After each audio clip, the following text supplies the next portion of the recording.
नमस्कार साथियों, बहुत बहुत स्वागत है आप सभी का आपके अपने YouTube channel SPS study point पर। मैं सोनू आप सभी दोस्तों का हार्दिक स्वागत करता हूं। दोस्तों, आज की ये क्लास आप सबके लिए बहुत ही ज़्यादा महत्वपूर्ण रहेगी, क्योंकि आज की इस क्लास में हम डिस्कस करेंगे BSc first semester chemistry. First semester में जो आपकी केमिस्ट्री है दोस्तों, उसका नाम है फंडामेंटल ऑफ केमिस्ट्री। तो आज हम फंडामेंटल ऑफ केमिस्ट्री के पहले यूनिट से रिलेटेड उन सभी प्रश्नों की चर्चा करेंगे जो अभी तक एग्जाम में पूछे गए हैं और जो इस बार एग्जाम में पूछे जाने वाले हैं। आप सब लोग का कमेंट आ रहा था कि sir unit by unit very most important प्रश्न हम लोग को बता दीजिए और सॉल्व करा दीजिए, ताकि हम लोग अपनी तैयारी अच्छे से कर सकें। तो यूनिट फर्स्ट आपका कंप्लीट भी हो चुका था। मैंने आप लोग का जो थ्योरी की क्लास है यूनिट फर्स्ट में, वो मैंने कंप्लीट करा दी है। हमने आप लोग को पढ़ा दिया था रिजोनेंस एनर्जी क्या होती है। उसके बाद में दूसरा लेक्चर जो था वो फॉर्मल चार्ज को लेकर के था। तीसरा लेक्चर जो था दोस्तों वो था डाइपोल मोमेंट। और चौथा लेक्चर जो था वो था पोलराइजिंग पावर और पोलराइजेबिलिटी। फिर हमने आपको हाइड्रोजन बॉन्डिंग के बारे में बताया, हाइड्रोजन बॉन्ड किस प्रकार से फॉर्मेशन होते हैं, और फिर वान डेर वाल्स बल के बारे में। ठीक है, तो पहली यूनिट कंप्लीट हो चुकी है। तो पहली यूनिट का नोट्स भी मैं आप लोग को आज शाम को टेलीग्राम चैनल पर प्रोवाइड करा दूंगा। बाकी जो पीडीएफ है वो तो आपको टेलीग्राम पर मिलते रहते हैं। तो यूनिट फर्स्ट के जो प्रश्न एग्जाम में आने वाले हैं उन्हीं की चर्चा आज की इस क्लास में की जाएगी। बहुत ही मोस्ट इम्पॉर्टेंट है ये क्लास, सभी लोग लास्ट तक जरूर देख लीजिएगा। इन प्रश्नों को तैयार कर लीजिएगा। 2023, 22 और 23 के सत्र में पहले यूनिट से रिलेटेड जो मैं आज बताने वाला हूँ, यही प्रश्न आपके एग्जाम में इस बार पूछे जाएंगे। चलिए दोस्तों, क्लास को स्टार्ट करते हैं। जोरदार तरीके से सभी लोग क्लास को शेयर कर दीजिए, और जो भी हमारे साथ पहली बार जुड़ रहे हैं चैनल को सब्सक्राइब जरूर कर लीजिएगा, बेल आइकन को प्रेस कर ले ताकि क्लास का नोटिफिकेशन आपको मिलता रहे। तो यूनिट फर्स्ट जो आपकी है दोस्तों, फंडामेंटल ऑफ केमिस्ट्री में जो आपकी यूनिट फर्स्ट है उसका नाम है molecular polarity and B chemical forces. तो molecular polarity and B chemical forces में आज हम सबसे पहले डिस्कस करते हैं कि जो वेरी शॉर्ट टाइप क्वेश्चन पूछे जाते हैं वो कैसे पूछे जाते हैं। वेरी शॉर्ट टाइप क्वेश्चन जो पूछे जाते हैं दोस्तों, वो 50 शब्द में इसका आंसर लिखना होता है, और प्रत्येक क्वेश्चन 2 नंबर के होते हैं। ठीक है, तो हम देखेंगे कि जो पहली यूनिट से रिलेटेड कौन सी वो प्रश्न है जो वेरी शॉर्ट टाइप क्वेश्चन में पूछे गए थे। तो पहला प्रश्न जो पूछा जाएगा वो पूछा जाएगा what is resonance and resonance energy. ये प्रश्न हर यूनिवर्सिटी में पूछा जा चुका है। तो रिजोनेंस क्या है और रिजोनेंस एनर्जी, इन दोनों टॉपिक को आपको तैयार करना है, ये आपके एग्जाम में पूछा जाएगा। ओके, तो रिजोनेंस एनर्जी के बारे में बताइए, रिजोनेंस क्या होता है। सभी लोग को पता है, मैंने आप लोग को पढ़ा दिया है कि रिजोनेंस वह चीज़ है जैसे कि कोई भी मान लिया मॉलिक्यूल है, उसके गुणों की व्याख्या, जैसे कि मैं बता दूं H2O। ठीक है, अब इसका मैंने स्ट्रक्चर बना दिया। ठीक है, अगर स्ट्रक्चर बना दिया तो एक नहीं, इसका कई स्ट्रक्चर बन सकता है। लुईस डॉट स्ट्रक्चर के द्वारा हमें पता चलता है। तो कम से कम एक ही यौगिक के भिन्न भिन्न संरचना हो सकती हैं, और उन्हीं भिन्न भिन्न संरचनाओं को समझने के लिए रिजोनेंस आया था। जैसे कि बेंजीन आप लोग देखते हैं, एक बेंजीन कैसे लिखी जाती है, ऐसे एक बेंजीन बनती है ना, यहाँ पर रिंग होता है। एक बेंजीन आपने देखा होगा इस प्रकार से बनती है ना। अब देखिए, 2 संरचना हो गया लेकिन चीज एक ही है। तो कहने का मतलब यह है, अनुनाद यौगिक के अणु की संरचना यौगिक के गुणों की व्याख्या करने में सक्षम होती है। कभी कभी किसी यौगिक के जो अणु होते हैं दोस्तों, उनकी इलेक्ट्रॉनिक संरचना उनके समस्त गुणों के, यानी उनका जो समस्त गुण है उनको प्रदर्शित नहीं कर पाते हैं। यानी कि ये संरचना हो सकता है इसके गुण को ना प्रदर्शित कर रहा हो, ये प्रदर्शित कर रही हो। तो ऐसी स्थिति में अणुओं की अन्य संभव इलेक्ट्रॉनिक संरचना प्रस्तुत की जाती है।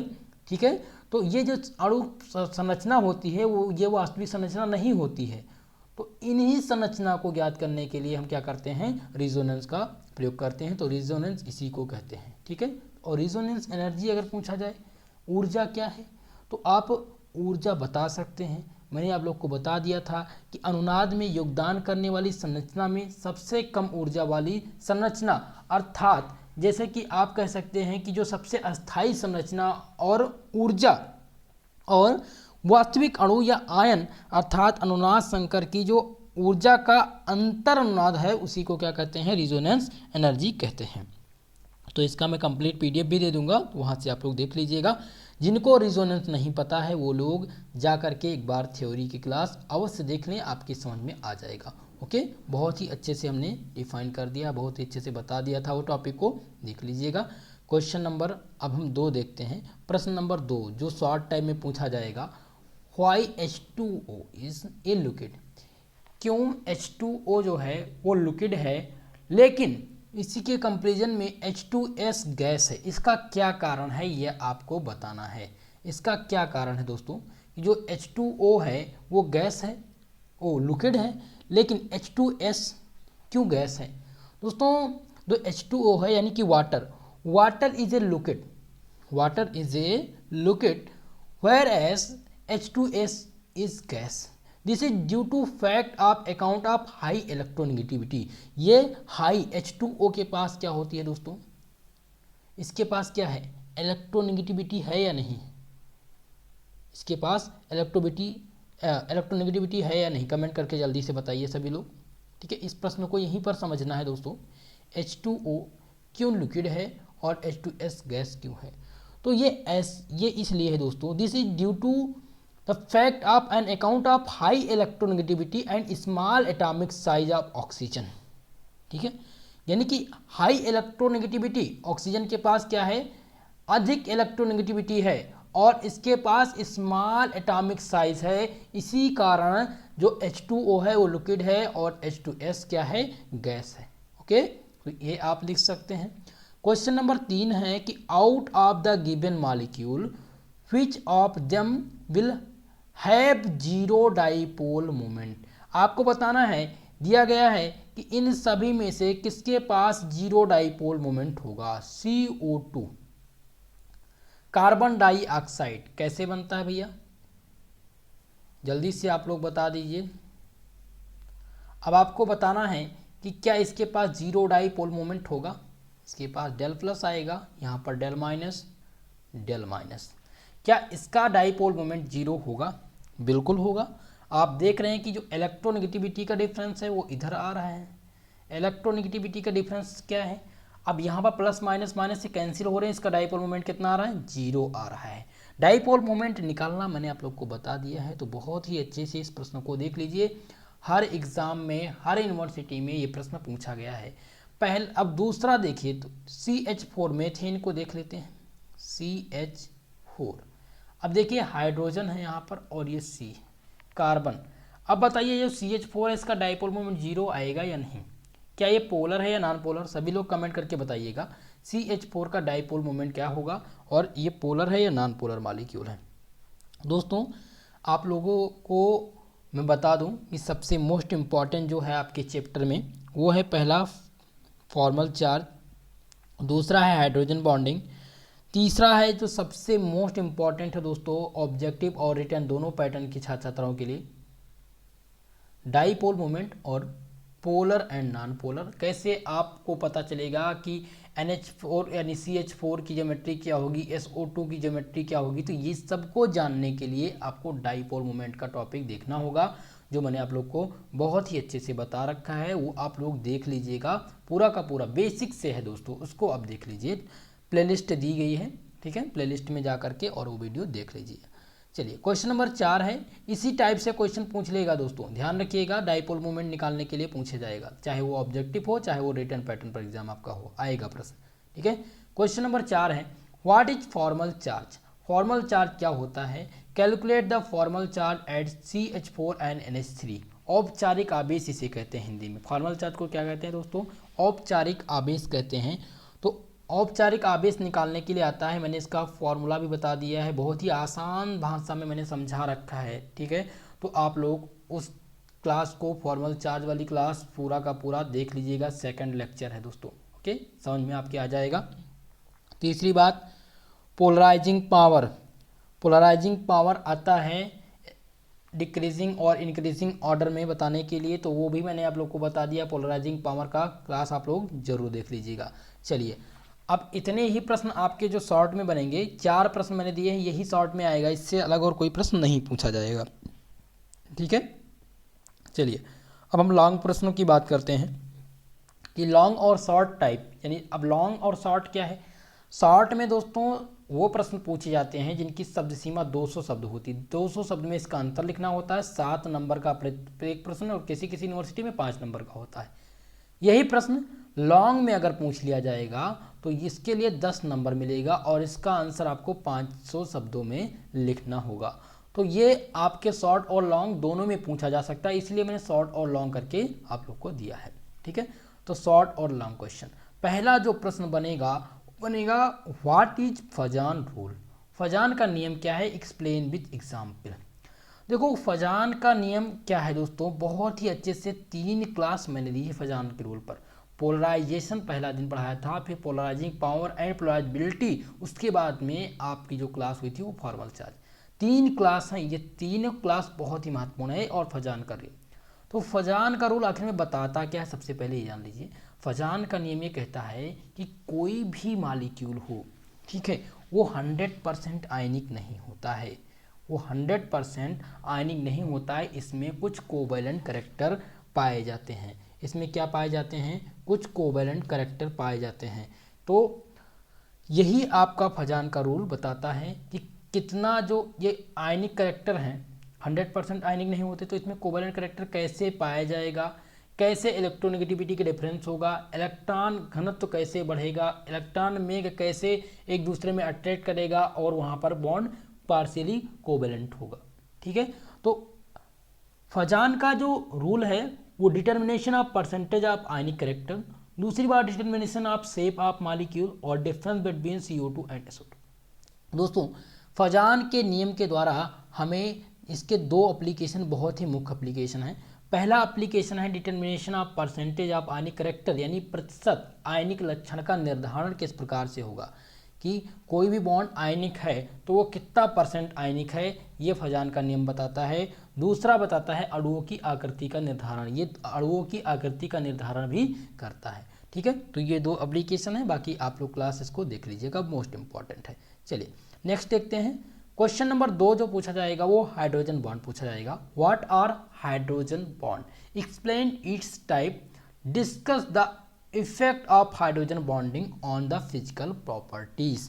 पूरा का पूरा टॉपिक की जितना भी यहाँ पर क्वेश्चन लिखा है ये सब मैंने कंप्लीट करा दिया है एक ही लेक्चर में। ओके, तो आपको बताना है हाइड्रोजन बॉन्ड क्या होते हैं। हाइड्रोजन बॉन्ड को दोस्तों डॉट डॉट लाइन से दिखाते हैं, किससे, डॉट डॉट लाइन से दिखाते हैं। हाइड्रोजन बॉन्ड कब बनता है, जब कोई भी हाइड्रोजन के साथ इलेक्ट्रोनेगेटिव एटम जुड़े, जैसे कि मैं मान लूँ यहाँ पर नाइट्रोजन या फ्लोरीन आप ले लीजिए, फ्लोरीन है, ये हाइड्रोजन है, इसके आसपास भी कोई इलेक्ट्रोनेगेटिव एटम आ जाए, मोर इलेक्ट्रोनेगेटिव हो, जिसके पास लोन पेयर इलेक्ट्रॉन हो, तब ये डॉट डॉट जो लाइनिंग है ये इलेक्ट्रॉन की शेयरिंग हो जाएगी और यही हाइड्रोजन बॉन्डिंग कहलाएगा।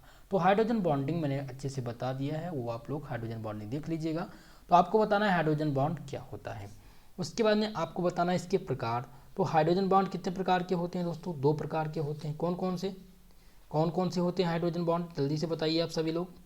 तो पहला होता है इंटरमॉलिक्यूलर हाइड्रोजन बॉन्ड, जिसे अंतरा अणुक हाइड्रोजन बॉन्ड कहते हैं।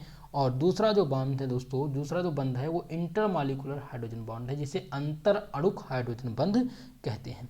ठीक है, उसके बाद में आपको जो तीसरा आंसर लिखना होगा वो बताना होगा कि इससे जो कैटालिस्ट हैं, यानी कि हाइड्रोजन बंध का जो पदार्थ के गुणों पर प्रभाव पड़ता है वो कैसा प्रभाव पड़ता है, यानी boiling point and melting point पर क्या प्रभाव पड़ेगा, सॉल्बिलिटी पर क्या। अगर हाइड्रोजन बॉन्ड बन रहा है तो जो प्रॉपर्टीज़ हैं इनकी फिजिकल प्रॉपर्टीज, जैसे कि फ्लोरीन और हाइड्रोजन के बॉन्ड में बीच में ये हाइड्रोजन बॉन्ड बन रहा है, ठीक है, तो इसकी फिजिकल प्रॉपर्टी, ये हाइड्रोजन बॉन्ड बनने के बाद में इसकी फिजिकल प्रॉपर्टीज पर क्या प्रभाव पड़ेगा, फ्लोरीन की फिजिकल प्रॉपर्टीज पर क्या प्रभाव पड़ेगा, इसकी सॉल्बिलिटी पर क्या प्रभाव पड़ेगा, ठीक है, और इसकी बॉइलिंग पॉइंट, विस्कोसिटी और सरफेस टेंशन पर क्या प्रभाव पड़ेगा, ये भी आपको बताना होगा। तो इस क्वेश्चन का आंसर आपको 3 चरण में देने हैं। पहला तो आप हाइड्रोजन बॉन्डिंग बताएंगे, दूसरा दोस्तों आप लोग बताएंगे इसके प्रकार यानी टाइप्स, तीसरा आंसर लिखेंगे effect on hydrogen bonding on the physical properties. आपको पूरा का पूरा नंबर मिलेगा। अगर आपने 400 शब्दों में भी उत्तर लिखा तो पूरा का पूरा नंबर आपको मिल जाएगा। बहुत ही मोस्ट इंपॉर्टेंट है, इस बात को आप लोग ध्यान रखिएगा। स्टेप बाय स्टेप आप लोग आंसर लिखिएगा, ठीक है। चलिए अब क्वेश्चन नंबर 3 देखते हैं। क्वेश्चन नंबर 3 है दोस्तों, what is van der Waals force. Van der Waals बल क्या है, how many type of these are give factor affecting it. दोस्तों पूछा गया है कि ये बताइए वांडर वाल फोर्स क्या है। तो वांडर वाल फोर्स मैंने आप लोग को बता दिया है कि वांडर वाल्स ने 1873 में इसे देखा था कि जो अध्रुवीय अणु हैं यानी पोलर मालिक्यूल हैं, नॉन पोलर मालिक्यूल हैं, उनमें भी आकर्षण बल पाए जाते हैं और ये बल जो होते हैं वो बहुत ही दुर्बल होते हैं। जो वांडर वाल फोर्स होता है वो बहुत ही वीक फोर्स होता है, ठीक है। तो इसमें वांडर वाल ने 1873 में उन्होंने ये देखा कि जो नॉन पोलर मालिक्यूल हैं उसमें भी आकर्षण बल पाए जाते हैं। ये बल रासायनिक बलों की अपेक्षा बहुत दुर्बल होते हैं तथा इन्हें अंतरा अणुक बल भी कहते हैं यानी कोहेसिव फोर्स भी कहते हैं, ठीक है। या वांडर वाल आप बोलिए या इंटर मालिकुलर बोलिए या कोहेसिव फोर्स बोलिए, ठीक है। ये इनका एक ही नाम है, तीन नाम है इसका। पहला आप लोग ध्यान रखिएगा वांडर वाल, दूसरा दोस्तों है आपका जो दूसरा इसका है वो है इंटर मालिकुलर फोर्स, और तीसरा जो है वह है कोहेसिव फोर्स। क्या है दोस्तों, कोहेसिव फोर्स, जिसे क्या कहते हैं, जिसे हिंदी में क्या कहते हैं, जल्दी से सभी लोग कमेंट करके बताइए। अल्जीबी स्थिर विद्युत आकर्षण बल कहते हैं, ओके। चलिए तो आपको ये बताना है इसके प्रकार। अब प्रकार टाइप्स, हाउ मेनी टाइप्स, तो आप सबको पता है कि ये जो प्रकार होते हैं दोस्तों, टाइप्स की बात किया जाए तो 3 प्रकार के हैं।